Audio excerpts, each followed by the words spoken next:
delighted to be joining all of you for this session on the new geopolitics of rivalries. Can major powers find common ground? We're entering an era of great power rivalry where the stakes are higher than ever before. Before the COVID crisis, before Russia's invasion of Ukraine, there was a growing international expectation that despite geopolitical rivalry, there would still be ways for great powers to cooperate and to negotiate on common challenges like climate change. But in the context of a significantly eroded degree of trust, how can the international community cooperate? How can we maintain open dialogues? How can we negotiate on issues of global importance? How do we ensure that global efforts remain on track? Has the window for major power cooperation closed altogether? I'm delighted today to be joined by a distinguished panel of speakers from across the Indo-Pacific to help us unpick some of these vital questions that we absolutely must analyse as an international community. My first speaker is the Honourable Rui Matsukawa. She's the Senator of the House of Councillors of Japan, a former Deputy Defence Minister of Japan, and has worked at the Japanese Foreign Ministry for 23 years at various posts. She's previously held a range of foreign affairs and defence positions, including as Deputy Director of the Liberal Democratic Party's Foreign Affairs Division and Deputy Director General of the LDP's International Bureau. She's engaged in overseas posts, including promoting Japan, Korea and China cooperation as the Deputy Secretary General of the Information Corporation Service, and in a role as First Secretary in the delegation of Japan to the Conference on Disarmament in Geneva from 2004 to 2006. Senator Matsukawa, I'd like to give you 5 minutes to open up this really important discussion, and if you wouldn't mind setting the scene for us on what you see as Japan's role, caught geographically between China and the US, in navigating these great power competitions, and what you see the risks and opportunities in regional security. Senator Matsukawa, you have 5 minutes. Thank you. Thank you for giving me the opportunity to speak. Actually, I have to say that the US-China competition has come to a new stage. I feel, it started much before the Ukraine, the Russian invasion to Ukraine, that actually changed the world in a very significant way. That the exercise of the use of force becomes, the threshold has become much lower, and I think even the hinting the nuclear, usage of a nuclear weapon is another thing. And my sense is, unfortunately, the competition, whether you could call it a competition, between the US and China has come to a new stage, which means recent report of the Chinese Communist Party, and it says now that China and the world is at the crossroad of the history. And it's very similar way for, it's exactly the US see it in the same way. The US security strategy recently issued is saying that we are at a significant inflection point in the world history, and we are in the early years of the decisive decay for American and the world. So my point is, unfortunately, the room for finding a positive room for the cooperation between the major powers, especially between the US and China, is become much, much more difficult. And actually, I do think that the most important contribution for Japan and also for any, is to deter any possible military crisis in this region between the US and China.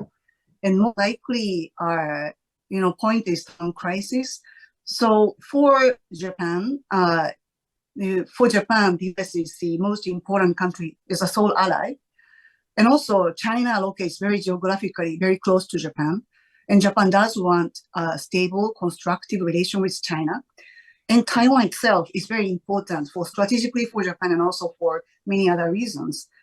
Japan is an island nation, and Taiwan Strait and Bashi Straits, which is most important sea lanes for Japan to communicate with all their goods or the ships and all that. So my point is deterrence for any crisis of any type for another 10 years is most important.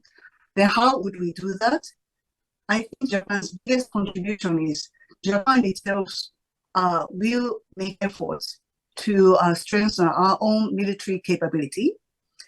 Plus, Japan and US and any other partners, let's say Australia, or maybe if possible UK or any other countries that has a strategic interest in maintaining the peace and stability in this Indo-Pacific region, can cooperate any possible military actions from China vis-a-vis Taiwan.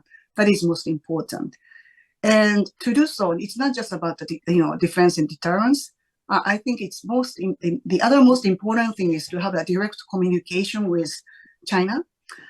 Between US and China needs to have a direct leadership talk. The same goes for Japan and China too, I think. So I do hope our Japanese leaders and Mr. Kishida and maybe Xi Jinping, President Xi Jinping can meet up somewhere in November, Asian or G20 or any other place, so that even though we have differences about many things, I think it's better to have a direct communication so that no misunderstanding happens in between. And the same goes for US and China, and US and China. And at the same time, I think increasing the deterrence on our side also needs to reassure China that our policy on Taiwan hasn't changed. We are not supporting the independence of Taiwan, let's say, for example. The other thing is about not just in the defense security fields, economy. China is a very important trade partner for many countries. For Japan, it's the biggest, by the way. But the thing is, now that especially after the Russian aggression to Ukraine, I think the economic security has become more important somehow, in part, than the freedom of trade in a way, although we are not happy with that. And the coupling of the many sensitive technologies is necessary from the both perspective, from the US and China. And so I do think that we have to find certain way to be more realistic about economic trade among the nations. We cannot just decouple everything. So we have to find a certain realistic way in economic fields. That's the other thing. And lastly, Japan's specific role in this region, as the Japanese Prime Minister, late Prime Minister Abe proposed, free and open in the Pacific, which is a very inclusive agenda, and that's proposed the freedom of navigation and rule of law in this region. And to that purpose, Southeast Asian countries is a very important region. They play a significant role for the direction where this Indo-Pacific goes. So Japan can cooperate with many of the I'm going to interrupt you just for a moment, okay. And we'll come back to you just to keep the time flowing. But you raised a really important point around the role of deterrence and the role of countries in the region, and that's a very apt point to move on to our second speaker, His Excellency Bilahari Kausukan, who is a former ambassador at large from the Ministry of Foreign Affairs in Singapore, currently the chairman of the Middle East Institute, an autonomous institute of the National University of Singapore. Mr. Kausukan was Permanent Secretary of Singapore's Ministry of Foreign Affairs from 2010 to 2013, having served as second Permanent Secretary since 2001. He's also been an ambassador to the Russian Federation and was educated at Raffles Institution at the University of Singapore, the Columbia University in New York as well. Your Excellency, I'm very interested to hear from you on Singapore's perspective as a small nation. These are often nations that don't always feature in the conversation about great powers. But what's the perspective from a very important ASEAN nation, but a small country on geopolitical rivalry in the region?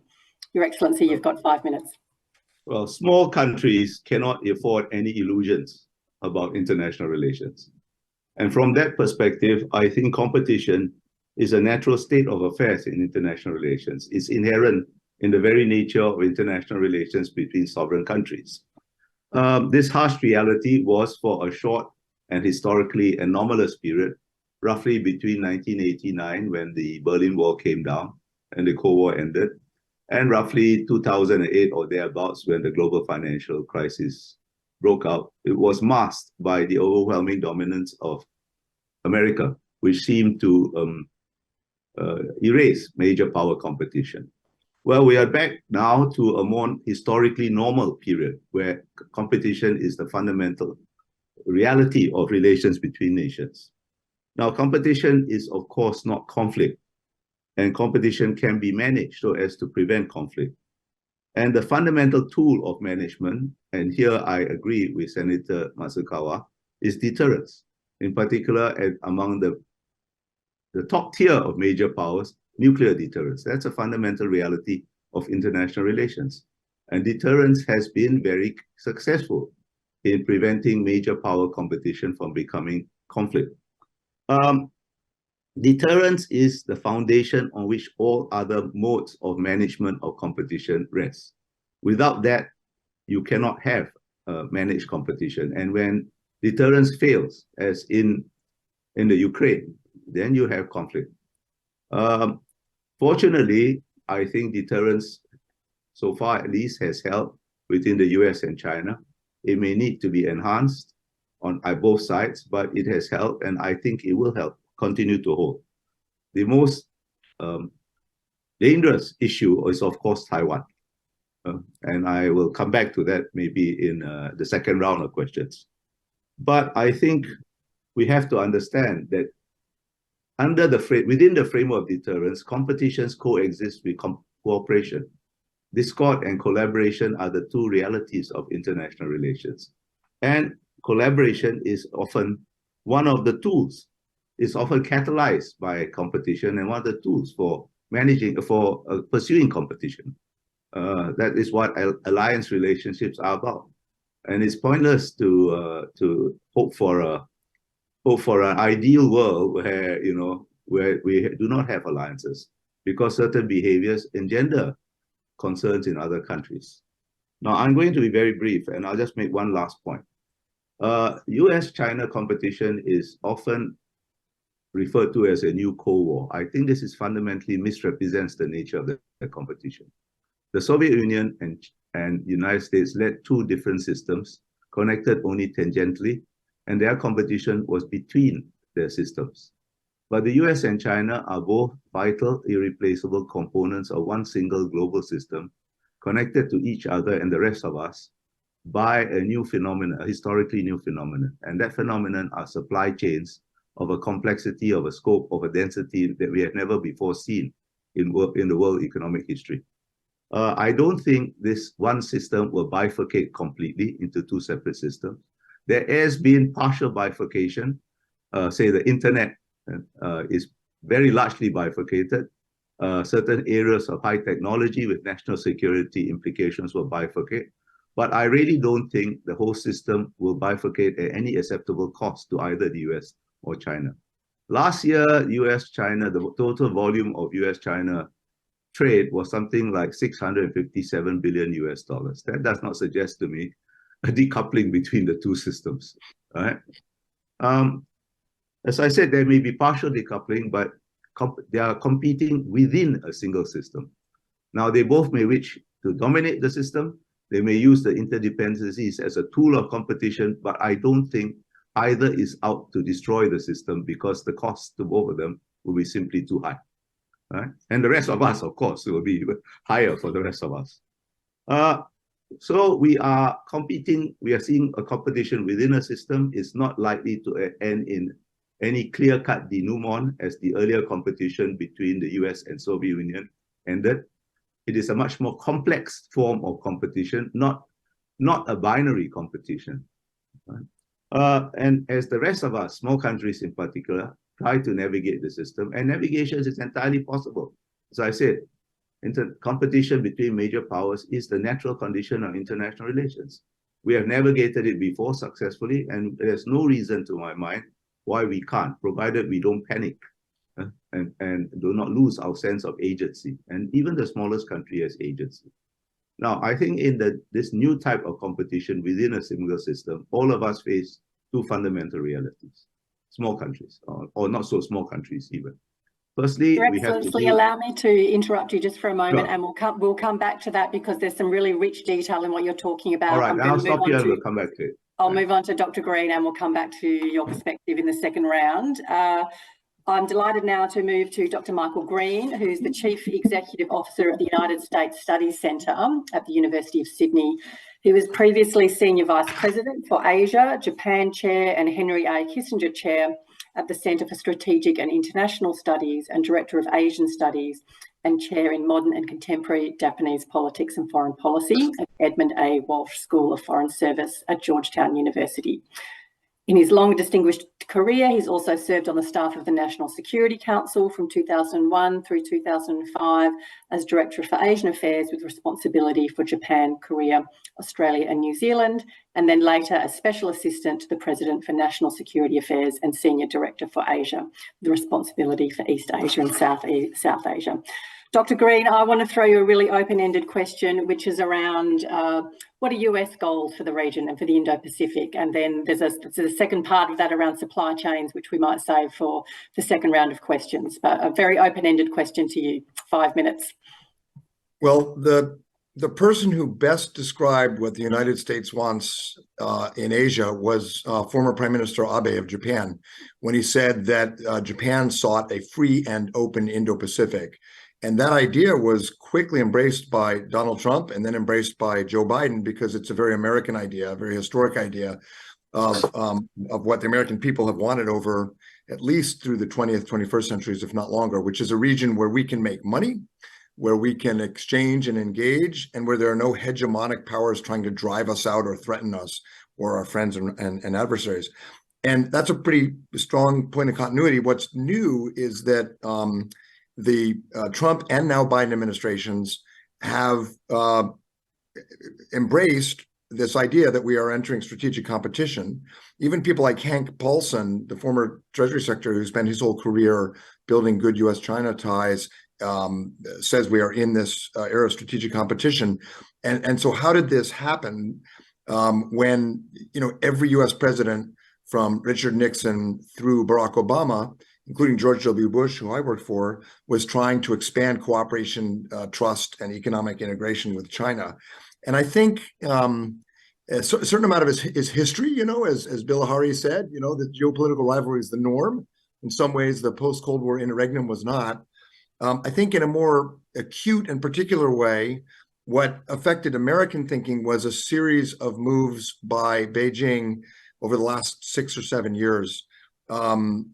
Pressure on the Senkaku Islands on Japan, building militarized artificial islands in the South China Sea, using deadly force against the Indian Army in the Himalayas, dramatically expanding military maneuvers against Taiwan, using mercantilist economic embargoes against Australia, Korea, Japan, European allies. I mean, the list got very, very long of things that made Americans think, we need to worry about China, and China may be using its growing economic power to try to coerce other states.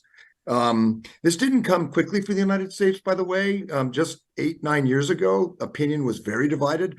More Americans thought China was our friend than our adversary, but it's now largely baked in that Americans do think we're in this area of strategic rivalry. No matter who wins the next series of elections in the U.S. policy is not really going to change very much. I would agree with Bilahari that this is not containment, although our Chinese friends say it is.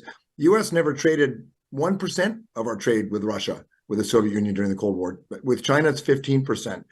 In our surveys at CSIS and now the Studies Center, fewer than 20% of Americans or Japanese or Australians, for that matter, favor decoupling, favor economic containment.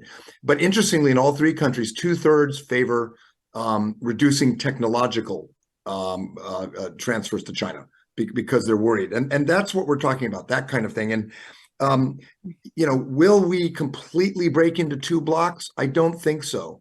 One of the things I have to say in conclusion is I'm always a little bit amused and bemused as a Washingtonian when I hear people talk about countries like Japan or Australia trapped between the US-China rivalry. It makes me laugh. Australia and Japan came to the US and said, we've got to cut off Huawei from our markets. Japan was the one that proposed the Quad Summit, that proposed the free and open Indo-Pacific strategy. Our allies have a lot of agency and they're worried and they want the US to do things. But I would conclude by saying that's not all bad news. I actually consider that very good news, because our allies, Japan, Australia, Korea, and our friends, India, they don't want a war with China. They don't want to contain China. They want a balance of power that allows them to protect their interests. And I think that's going to have a very beneficial effect on both the US and China. I think we make a mistake to think this is a bipolar region where the US and China are deciding things and then these other powers are just figuring out what to do. Australia, Japan, Indonesia, Korea have a lot of agency, and that more than anything gives me confidence we'll be able to weather this very difficult period of history. Thanks very much, Dr. Green. And that's a really excellent segue for the first response from our final member of the panel, which is Senior Colonel Retired Zhu Bo, who is a Senior Fellow at the Centre for International Security and Strategy at Tsinghua University and China Forum expert. Senior Colonel Zhu Bo started his military service in 1979. He served in different posts in Guangzhou Air Force Regional Command. From 1993, he worked successively as Staff Officer, Deputy Director General of West Asia and Africa Bureau, and then Deputy Director General of General Planning Bureau of the Foreign Affairs Office of the Ministry of National Defence of China. He was also Chinese Defence Attaché to the Republic of Namibia and Director of the Centre for Security Cooperation in the Office for International Military Cooperation at the Ministry of National Defence. He is now a Senior Fellow of the Centre for International Security and Strategy at Tsinghua University. Senior Colonel Zhu Bo, I'd invite you to respond to the comments raised by the previous three speakers, and perhaps in the context of the 20th the 20th Congress of the Chinese Communist Party, give us some context about what China wants to see in the region. What are its goals? Thank you, Kate. I think the fundamental question of our time is whether China and US are on an inevitable collision course. Well, my direct and simple answer is no, because if you compare the two most important reports coming out in October, that is American National Security Strategy with the report of the 20th Congress, you mentioned, well, you do not have reason to be optimistic about the future, because when President Biden talked about the competing China, President Xi talked about a high wind and troubled water and storms on the journey ahead, and he made it clear that China has the courage and ability to carry on its fight. The question is, right now, the United States is hell-bent on competition on all fronts with China, which it takes as a competitor. So according to Washington, there's probably only one area that is worthwhile for cooperation, that is climate change. This is ridiculous, because if we only have one area of cooperation on climate change, that looks like a tiny island in the vast ocean. But Biden is right on one thing. The next 10 years will be this decisive decade. But what about the result? I believe the result is very much known already, because China has already overtook the US in 2013 by PPP. Even if China's economy will slow down, but by and large, I believe in about a decade, we have different areas, where we are leading, in different sectors. So what I want to say about competition is that this is actually a very simple question. It's about mentality. When Biden talks about international order, he's actually talking about a so-called liberal international order, in which Americans' primacy and therefore leadership are taken for granted. And my argument is there is never such an order in the world. Because when people talk about the so-called liberal international order after the Second World War, they talk about rules and regime and institutions like IMF and the World Bank. Yes, these are tailor-made by the West, but there are some other things, major events that have shaped the international order, like the independent movements in Africa, like the Cold War, like the fall of the Soviet Union and the rise of China, just to name a few. And then the international order is shaped by something that has been there for even a millennium, such as the different culture, different religions. And it's so nice to travel again. That's true. That's true. Yeah. I'm happy I shall make my first trip overseas in 3 years to King's College. at the end of this month to deliver Okay. a talk, on Russia-Ukrainian war. It's kind of. I wonder how much COVID actually contributed to strategic rivalry and competition because of the lack of exchange and honest discussion. Okay, we're on. We're live. Welcome back, everyone, with apologies for that short technical interruption, but I know that we're all very well used to that after 2.5 years of COVID. Colonel Joubeau, could I invite you? I'd just like to offer you 1 more minute to refresh the audience on your key points, and then I'm going to pass to some of our discussants from around the world for some reactions before coming back to the speakers for additional views. But Colonel, over to you for 1 more minute. Yeah, thank you. I just need 1 minute. I was talking about Europe, China's relationship with Europe. Basically, I believe that even if Europe takes China as a systemic rival, so long as China and Russia don't come into alliance, so long as there is no conflict in the Taiwan Strait, the Chinese-European relationship will, by and large, remain stable.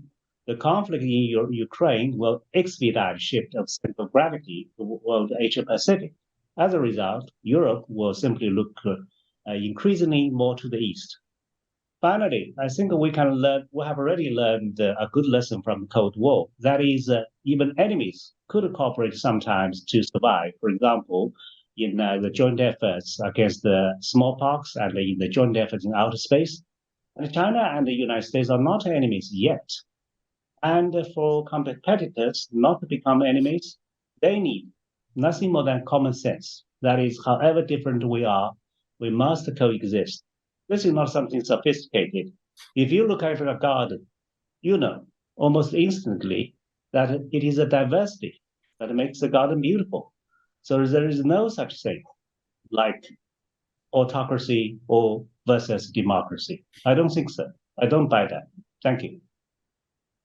Thank you very much, Colonel. I'd now like to invite some comments from some of our global discussants. I want to pass first to Anna Naumoska from the American University of Europe in North Macedonia.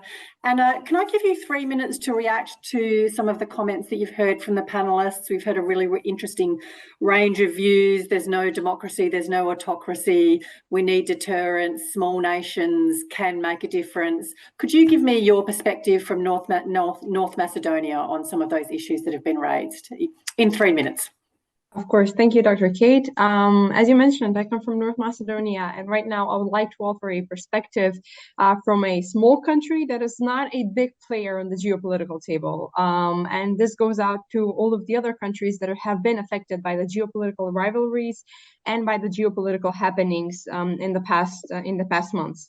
So as the speakers mentioned, the rivalry between the world powers has become a guiding paradigm of international powers, and it has been shaping both the strategic debates as well as the real world relations, political, military, and economic dynamics. In the past decades, we've seen that the so-called middle power countries, the regional organizations, as well as the countries of lesser power, have been faced with the choice of whether submitting or refusing to submit to the bipolar logic of rivalry. So the smaller countries and the countries of lesser power, as I mentioned, have two main alternatives. Even though they do not take an active role, this does not mean that they are unaffected and that they remain unaffected by the rivalries in the globalized world of today. So either they have to link with one of the major actors, hoping that this ally will also protect their interests, or they try to draw benefits from the competition by staying neutral and making deals with several of the big players. In the Balkan region, one currently finds both types of behavior. So while North Macedonia, on one hand, is under its present leadership, banks fully on its integration in the Western institutions, Serbia, for instance, on the other hand, pursues its EU accession perspective, but at the same time, it cultivates a close cooperation with both China and Russia. However, a country's geopolitical relation and geopolitical position is almost never a power of choice of its government. The room for maneuver is very much dependent on the geopolitical dynamics at the moment. So the crisis in the past 3 years showed us exactly that. The COVID crisis, as well as the current war in Ukraine, the economic and energetic crisis that are currently happening, emphasized how much globalized our world really is. The geopolitical rivalry between China, Russia, the United States, and the European Union as a regional organization affected the vaccine supply during the COVID crisis. The rivalry between Russia and Ukraine, backed by the West, actually affects currently the gas and therefore the energy distribution throughout the world. And the current affairs and the economic development, especially of the countries that are fully dependent on the foreign trade and the foreign investments. I would not like to take any more time, but I would like to conclude with a remark that while the major powers are fighting to preserve their geopolitical position as high as possible, all the other countries, especially the smaller and the less powerful ones like mine, and all the other Balkan countries are facing great risks. Their activity or even their inactivity might exclude them from the geopolitical table completely. The countries are economically, financially, and technologically dependent right now in the 21st century. So this is why, in the case of rivalries, the geopolitical powers of today must keep in mind that whatever step they might take, it never affects only the country that this step has been aimed at, but it politically, financially, economically, and socially affects every other country of the world as well. Anna, thank you very much. That's some powerful words there that I know will reach out to many of the listeners that we have with us this afternoon. I'd like now to move to Lieutenant Colonel Khalid Akram, who joins us from the Pakistan Research Centre for a Community with Shared Futures. Lieutenant Colonel, interested in views from Pakistan. Your reactions in 3 minutes. Yeah, thank you very much. Yes, I strongly believe that this geopolitical rivalry is there and it's very evident, and we have seen on 15th of August 2021, once the NATO and the US forces, they haphazardly withdrawn from Afghanistan. At that time, they just left Afghanistan at the mercy of the terrorist organizations and Taliban. And at that time, it was the neighboring countries which had acted immediately for the stability of Afghanistan. In Pakistan, we have been seeing constantly that the US has been trying to put pressure to break away from the Chinese CPAC project. But as you know, that Pakistan in last recent years have adopted a look east policy, and now we are strategic partners not only with China but also with the Central Asian countries, and for which we have been facing lots of pressures from not only from US but also from its allies in European Union. So these kind of things are happening, and they may not be very pronounced, but yes, sitting in South Asia, these things are quite pronounced. We have seen that Afghanistan is still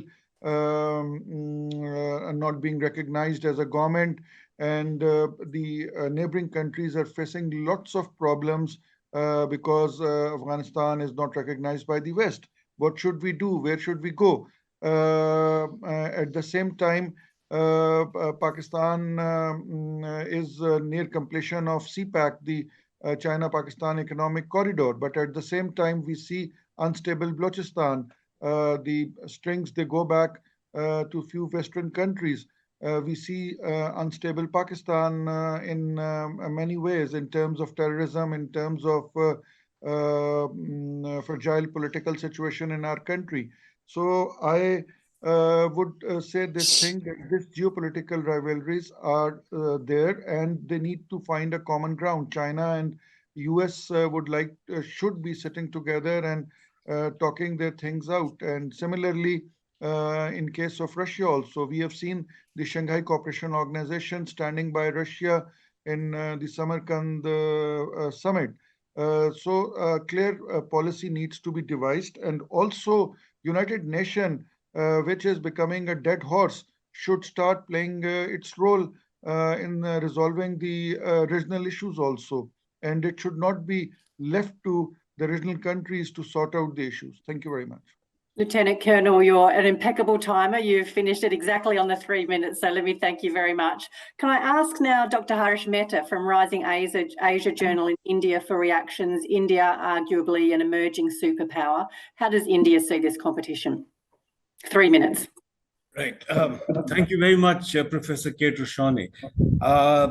I'd rather not speak on behalf of India, but I'll speak on behalf of the journal and my own scholarly views. So what I gathered from what the speakers have excellently made presentations, a few points. And the first is that the question is that the impact of the US-China rivalry, would it be detrimental for ASEAN's own internal cohesion? Because when it's tugged and pulled by two great powers, will ASEAN be also sort of splintering? We've already seen some evidence of this happening in countries where China has dealt with, pouring money into certain ASEAN countries bilaterally, obviously for legitimate economic development purposes, for which countries like Cambodia are eternally grateful. And they've also underlined the fact that China has never pushed them to enter into any military alliance, and that there is no naval base of China in the Riam port. So inevitably, Chinese kind of moves in ASEAN country on a bilateral basis have done a lot of good to uplift, development in places like Cambodia. It also has its downside, as we know, on the environment, and there's sort of associated crime. The next point is that is this superpower rivalry going to divide the other Indo-Pacific countries? And, as you know, even Canada is working on its own Indo-Pacific strategy as we speak. Canada is also looking at engaging with some of the countries of ASEAN as it formulates and finalizes and irons out its soon to be unveiled Indo-Pacific strategy. I believe that the other Indo-Pacific countries will also be torn between the two countries. They desire excellent relations with China. China means no harm to them. China, when you visit China, you are treated very well. As a scholar, I visited certain universities there, and I have very good friends there. So I have nothing bad to say of my friends in China. We are partners in this journey together. But the ASEAN's own position of not taking sides, which has been emphasized and re-emphasized, I'm not sure how tenable that is as a group. Certainly, as a group, they might find some way of having a consensus. But, individual ASEAN countries will get tugged hither and thither. What also worries me is there a gap between China's rhetoric of its Chinese dream of prosperity and coexistence and a peaceful rise, on the one hand, and on the other, the Chinese sort of interventions in these zones of conflict from Ladakh all the way to the Japanese coastline and, in the international waters. What also worries me is that such rivalry, given all these parameters, if war were to break out in Asia, we're not talking about Ukraine, but somewhere in Asia, its impact on the economies here would be very disruptive, would be incalculable. And finally, culture wars. We haven't spoken about those at all. China has focused a lot on the export of Chinese culture, its history, its recently inaugurated museum in Hong Kong, showcasing not just the Chinese past, but certain specific resurrected emperors from the late Qing dynasty, in an effort to draw linkages and to showcase Chinese history, which again, scholars like me are greatly interested in. My own journal publishes a lot of very good research articles which are appreciative of Chinese history. But Dr. culture. Mehta, allow me to interrupt you so that we can stick to our time. I'm receiving messages from my colleagues in Jakarta, but can I thank you for your contribution and springboard off from that back to some questions back to our first set of panellists, and then we'll have some time for questions from the members of the public as well, which may come through. But I'd like to go first to you, Senator Matsukawa, to ask for a little bit more detail from your perspective on the Quad and what role you see Japan sees the Quad playing in shoring up security in Asia, building on the concerns that Dr. Mehta raised around the possibility of war in Asia. I see. Well, you see, I think we are now in a really, I don't think the US and China is an inevitable collision course we can avoid, but to do so, deterrence is a key. And so I think Japan's contribution is to both in diplomacy and also the security. As I mentioned, Japan needs to develop its own military capability significantly. And plus the alliance and partnership is also very important. Plus, I think for the diplomacy part, direct communication between the leaders is also very important. And also we have to consider and convince the Chinese, I think the leaders that, well, I do think China, if it doesn't coerce others, and then doesn't really challenge the by the unilateral actions, it can develop much more peacefully and achieve its dream of the Chinese reconstruction of the Chinese, the people's prosperity much more quicker. Now that India will surpass the Chinese population next year, maybe, and then I think they are not really sure now. Recently, after the President Xi Jinping's recent takeover of the whole control, most likely to be the lifetime, possibly. I don't know how some analysts have a not very positive view about the direction of the Chinese economy in the future either.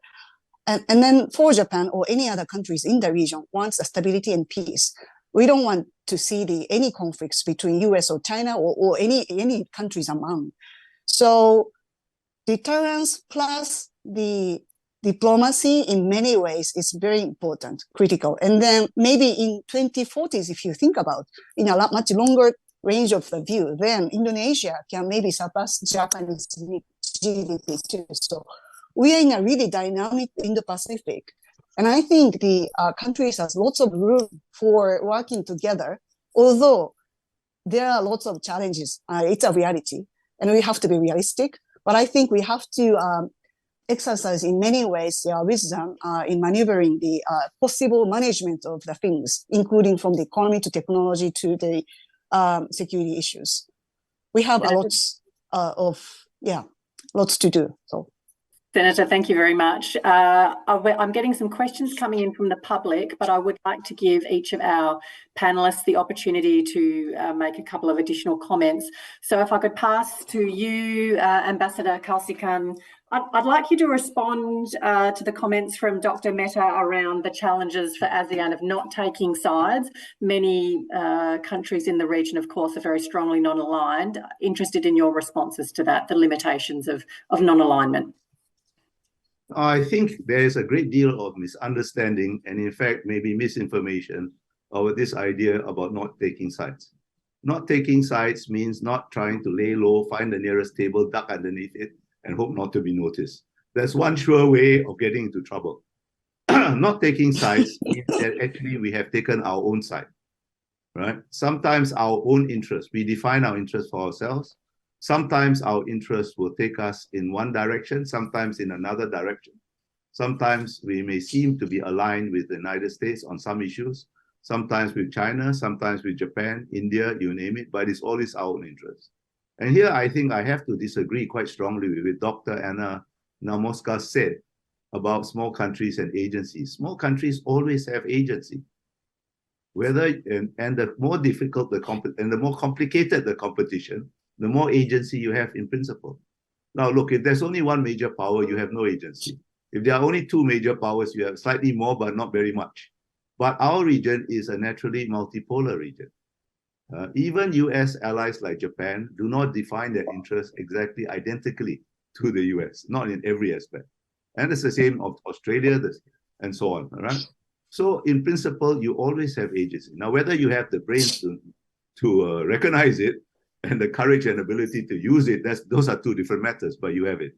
Now, I think what I understood Dr. Naumowska said about the Balkans is one sure way to get into trouble. Now, countries that align their interests with small countries that align their interests with major powers inevitably will be betrayed. It doesn't matter whether who the major power is, the historical experience of Southeast Asia is such. And I have, for example, told our Laotian friends they are making exactly the parallel mistake they made in the 60s and 70s when the Royal Laotian government placed their agency in the hands of America and were betrayed. Now they're making a parallel mistake vis-a-vis China. But that's their problem, that's their issue, not mine, right? I want to put one more point, right? Look, all of us face two fundamental realities. We all know that we must deal with both US and China. And in fact, there's a better appreciation in Southeast Asia that the balance that the US brings is the necessary condition for developing relations with not just China, but with Japan, with India, with Australia, with any other country without losing your agency. But at the same time, all of us, and I think that's true of US friends and allies too, have concerns about Chinese behavior, have concerns about certain aspects of American behavior. Not the same concerns, of course, but we have concerns. And the conclusion we have all drawn from that is to seek as much strategic autonomy as you can, to define your interests in your own interests. And even if they may seem to be aligned with one country or another, they're still your interests. It is possible, because if it is not possible, I would not be here talking to you. Singapore should not exist, right? It's only whether you have the wit to recognize the agency and the courage and ability to use it. That's what is variable. Ambassador Kausikan, thank you very much. I think that will inspire many diplomats on the line if we have any emerging diplomats with us. Dr. Green, can I pass to you? We heard from Colonel Joubert that competition is shrinking the space for collaboration. Do you agree with that contention from a US perspective? What are the options for collaboration in the Indo-Pacific? Well, I'm not speaking for the Biden administration, although on the whole, I think their approach is right and will have broad support from the American public and our allies. And so I do think that the current approach is too narrow. I agree with Colonel Zhou on that. But I think the blame goes to both Beijing and Washington. On the US side, I think more could be done to emphasize areas of mutual interest and cooperation beyond just climate change or one or two other areas. But on the Chinese side, what's happening in bilateral dialogues is that the official position from Beijing is until the US addresses China's concerns about Taiwan or human rights or the Quad or other things, Beijing's not going to move forward on the issues of importance to the US. I've been working in and out of government on US relations with Asia for a pretty long time. This never happened before. In the Bush administration, before that, Clinton and the Obama administration, when the US and China had disagreements on human rights or on North Korea or on Taiwan, both leaders on both sides were careful not to let that poison or affect too much other areas of mutual interest. Because when you have a relationship where everything is held hostage to the other side doing what you want on one or two things, what that looks like is the US-North Korea relationship or the North-South relationship, which is, believe me, not healthy. So I think both Beijing and Washington could do more to think about ways to expand the scope.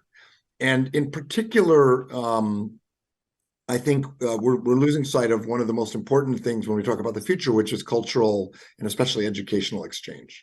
There are a lot of Chinese students in the US, there are a lot of American students who want to learn Chinese. And if that starts getting affected by geopolitics, we're not just looking at a 5 or 10 year problem, we're looking at a multi-generational problem. So we should be expanding. Even as we're competing, these are not mutually incompatible. Thanks, Dr. Green. Colonel Joubert, can I pass to you? How do you react to Dr. Green's comments, and what do you think from China's perspective, if we're talking about both sides giving a little bit to encourage conversation?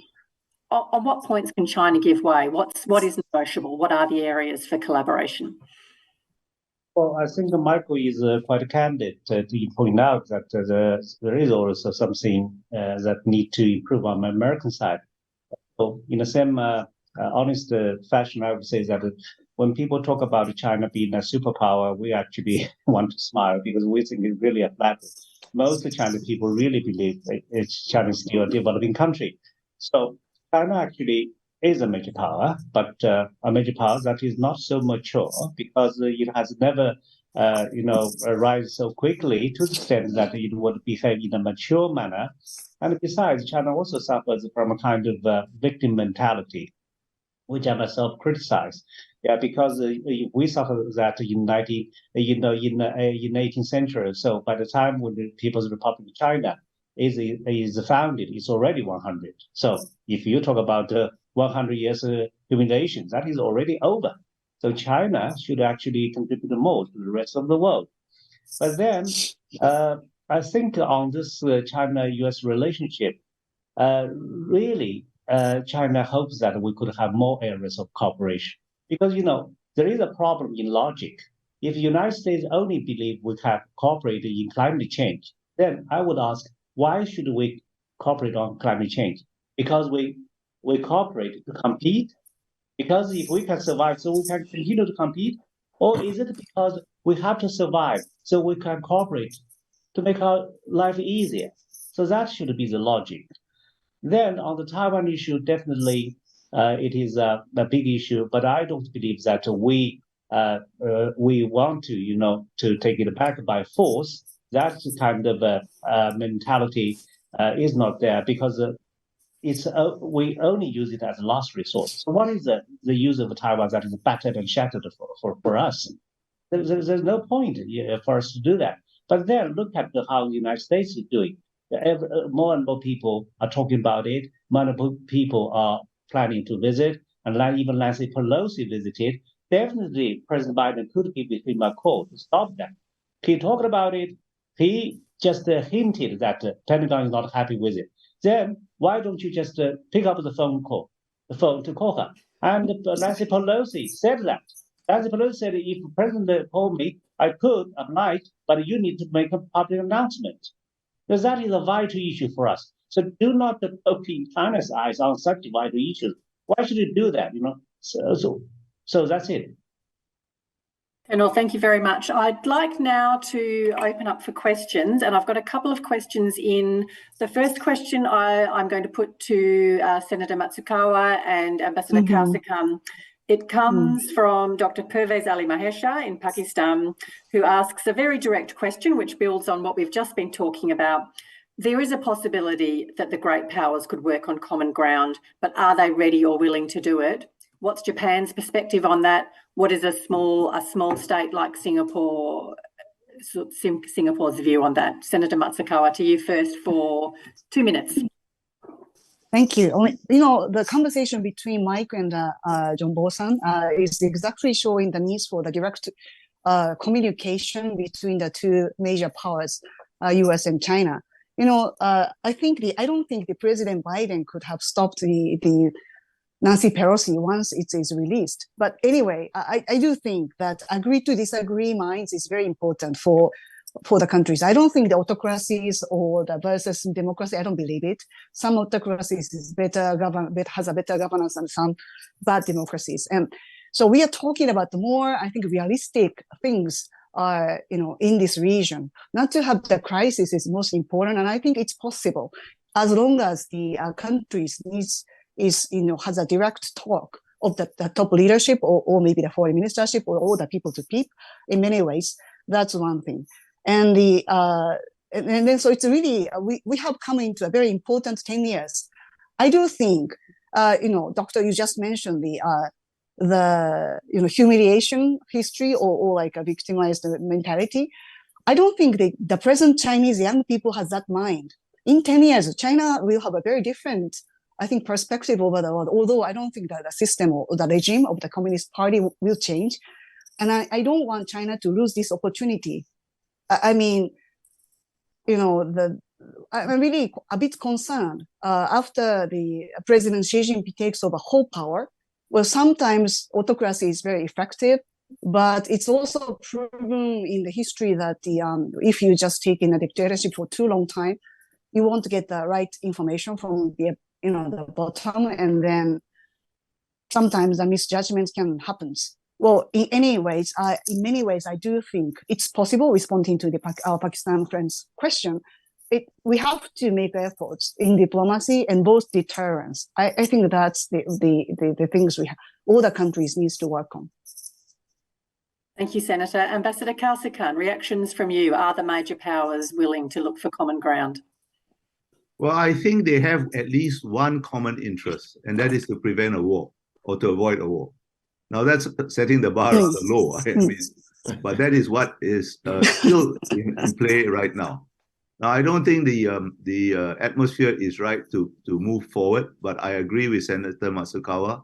The first step is to start some kind of dialogue.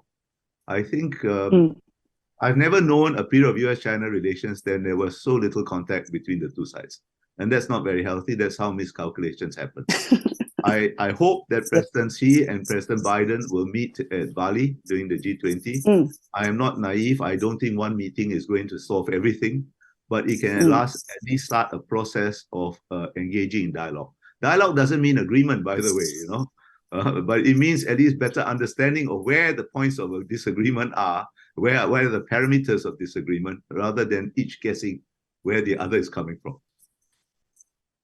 Ambassador, thank you.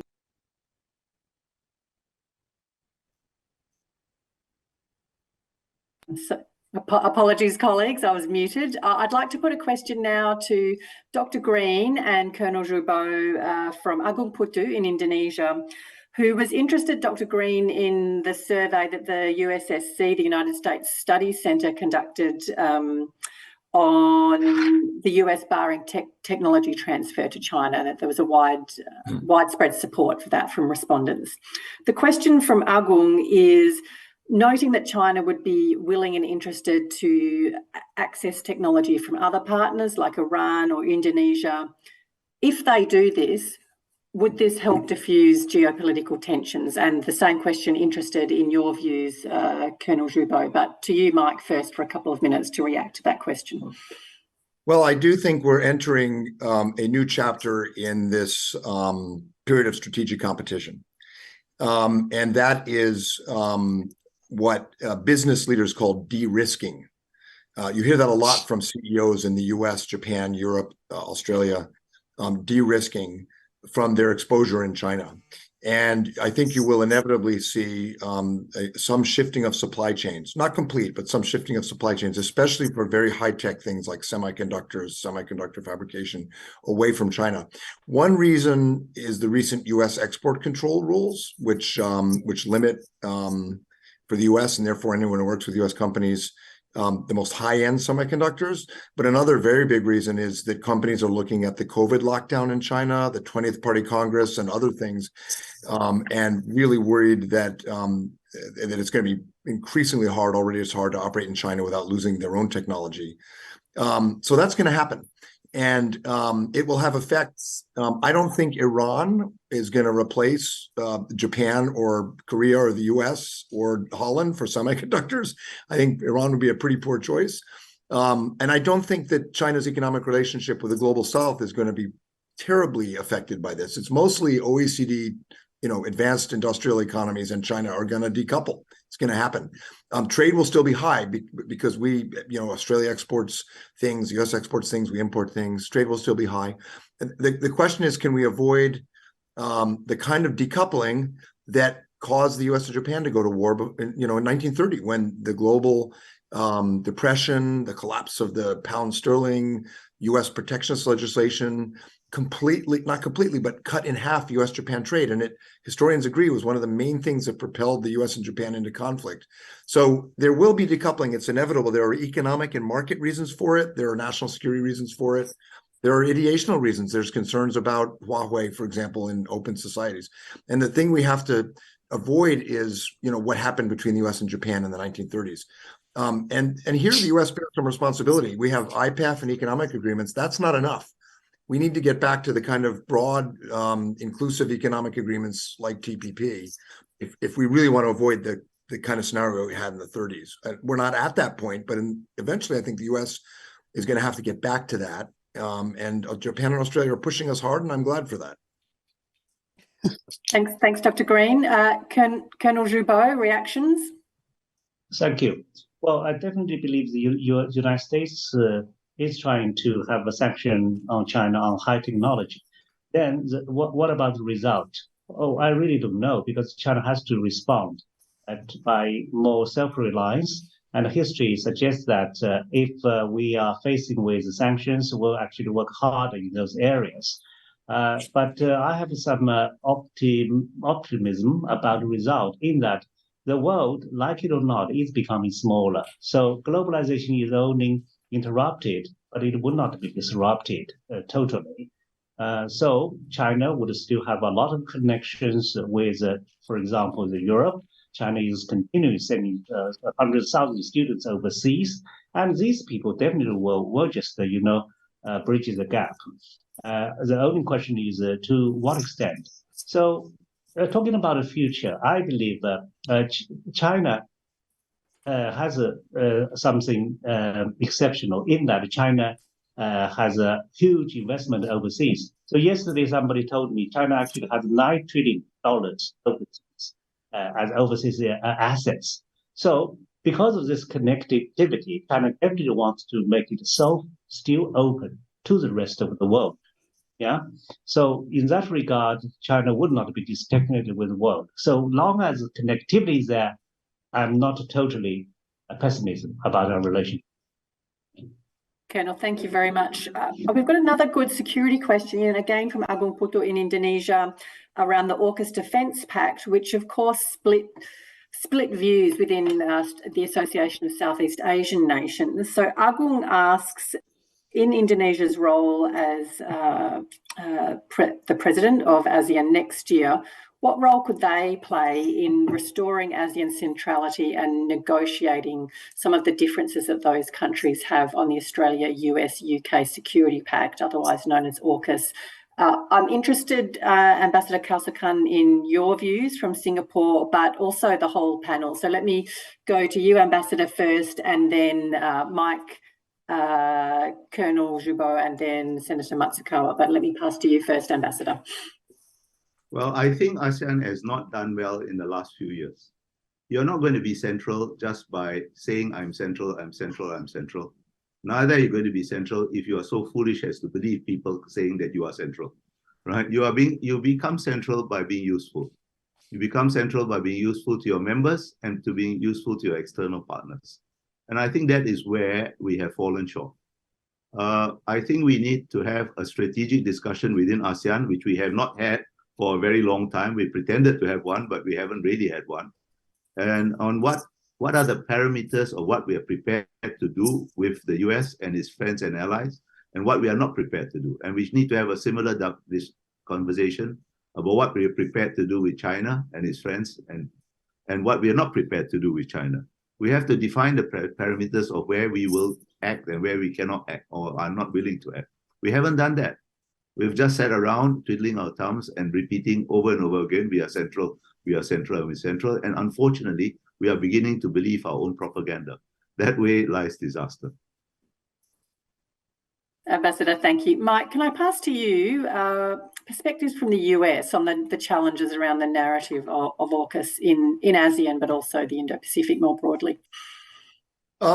So look, ASEAN centrality, when it worked, was very useful for the US. And of course, I think for Australia, Japan, and even China, because it meant that the ASEAN-centered institutions dampened down rivalry. None of the big powers wanted to be alienating ASEAN. I think ASEAN centrality really broke in 2016 when the International Tribunal ruled in favor of the Philippines. And Beijing found that if you require consensus, all you have to do to block that is pick off one or two small ASEAN countries. So they picked off Cambodia and a few others. And from the other powers' perspective, I think the US, Japan, Australia, Canada, India, that broke ASEAN centrality. I would love to see ASEAN leaders listen to my friend Kausakan Bilahari-san, because then if you had some cohesion and activism in ASEAN, it would discipline the big powers. It really would. Now, in terms of AUKUS, look, AUKUS is an agreement among the United States, the UK, and Australia to develop advanced capabilities and technologies and nuclear-powered submarines. That's it. It's not NATO. It's not the Shanghai Cooperation Organization. It's not a diplomatic. It's not even an alliance, really. It's an agreement that we're going to share technology, which is a big deal. And so I'm not sure, that ASEAN should think about AUKUS the way they think about the EU, for example, or the U.S.-Japan alliance. It's a different kind of thing. It's about developing technological capabilities because of the uncertain security environment that Australia in particular feels. So ASEAN's role, I don't know. I'm skeptical ASEAN can do much because it's not really a diplomatic organization. Are you going to have an AUKUS ASEAN summit like your ASEM? I don't think so. I hope not. ASEAN needs to get back to centrality, not more meetings. Thanks, Dr. Green. Colonel Roubaud, China's perspectives on AUKUS and the question around ASEAN's position on it. Okay. Well, I think Bilahari Kosciuszko is the first man from ASEAN who is talking honestly about ASEAN reality. I actually described it as a useful myth because it is a myth.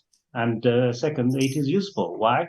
Because your centrality only lies in that these major powers do not trust each other. So there is space for you. So that is you somehow become central.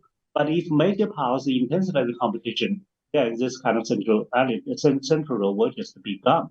But right now, I would say that ASEAN is trying to play such a central role as honest as possible. So we in China basically is happy with such a role.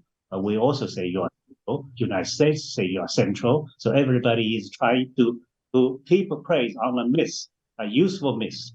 Then about AUKUS, I don't know about its future. I believe, but even if one day AUKUS may just, accept Japan to come in, it doesn't really matter that much. Well, because it's very simple. Just think of this. If Australia would only have the first nuclear-powered submarine by 2040, as it widely alleged, then how strong will PLA Navy become from now on to 2040? The Chinese Navy is already the largest in the world. Of course, quantity doesn't mean quality, but it has a quality of its own. So as a result, this kind of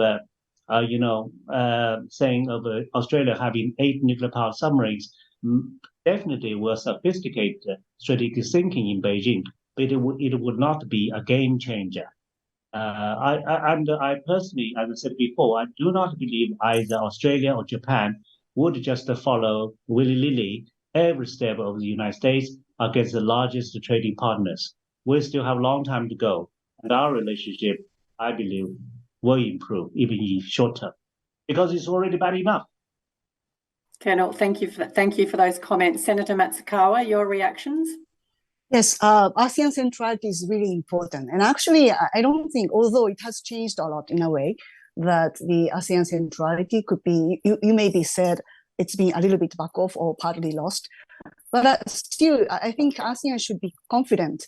G20, APEC, and ASEAN summit is all, conducting in Southeast Asian countries in November, and then about the leaders gather there.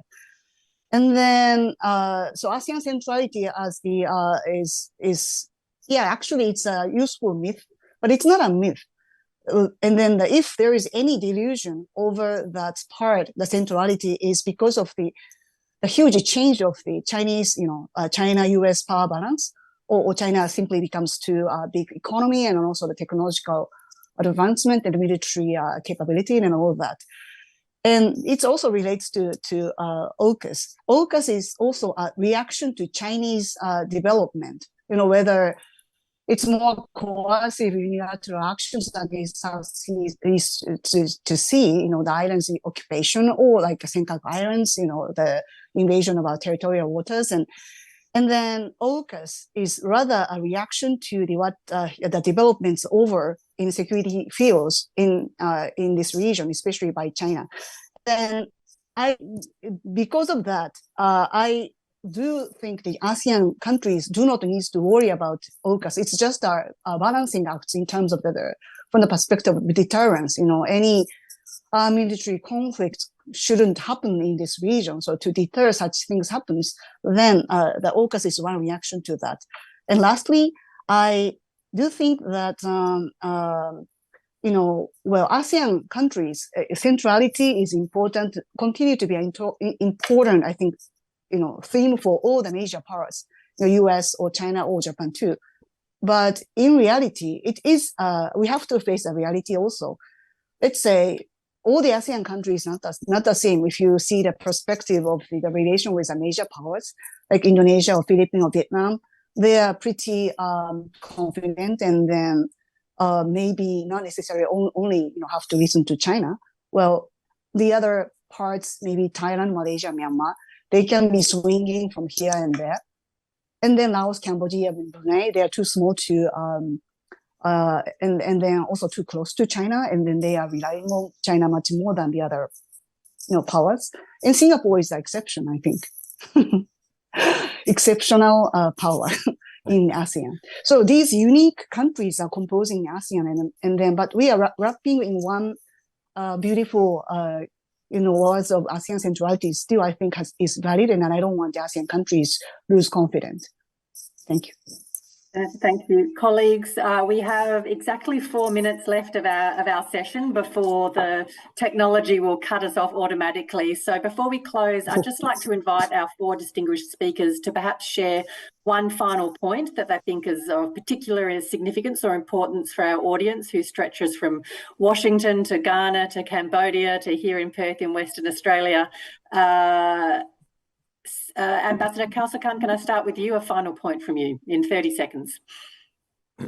Competition is the natural state of affairs. We can deal with it. In fact, competition creates opportunity, but the foundation of dealing with it must be strong deterrence, a balance of power. That gives you room to move. Thank you. Dr. Green, a final point from you.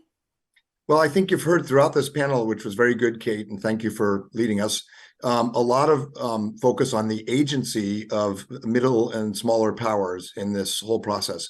And I think if the competition is going to be successful for the US or Japan or others, it will be successful because we're investing in those other countries. We're helping countries in South and Southeast Asia be more successful. We're investing in their resilience. So competition is not always bad. If it's a competition for influence, what do the countries on the other end want? They want to grow economically. They want better governance. And this could, end up being, if there's enough agency from smaller and middle powers, a virtuous competition in the end.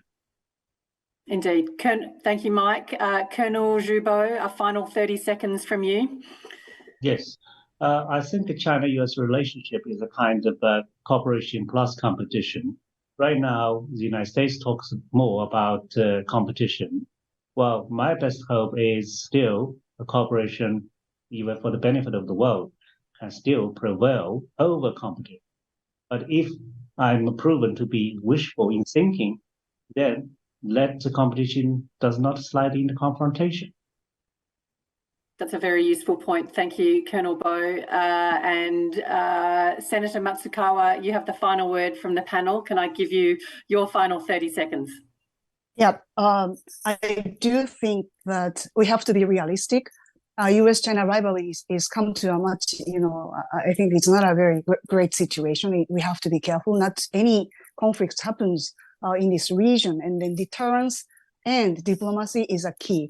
And for diplomacy, direct leadership communication is most important. And US-China summit or Japan-China summit, and agree to disagree, and managing the serious situation is most important. And if we can continue another 10 years for stability, then the situation will be changed in a better way. I do think so. Thank you. We will see the opportunity. Thank you very much, Senator. Colleagues, can I thank all of you, this distinguished panel. This has been an extraordinarily rich discussion. I also did want to thank, in addition, our 3 discussants, Dr. Harish Mehta from India, Lieutenant Colonel Akram from Pakistan, and Anna Naumoska from North Macedonia. Thank you, of course, Senator Matsukawa. Thank you, Senior Colonel Jubo. Thank you, Dr. Green and Ambassador Kausakan. many, many points for all of us to take away to think of. I do like to have things all starting with the same letter. And if there are 4 words that I can take away from this discussion, it's deterrence, diplomacy, dialogue. I don't have another D, it's actually agency. But I think this has been a very important discussion. I thank all of you for your contribution, and I hope that you've given a lot for our audience all around the world to take away and consider. Thank you very much. Thank you. Bye-bye.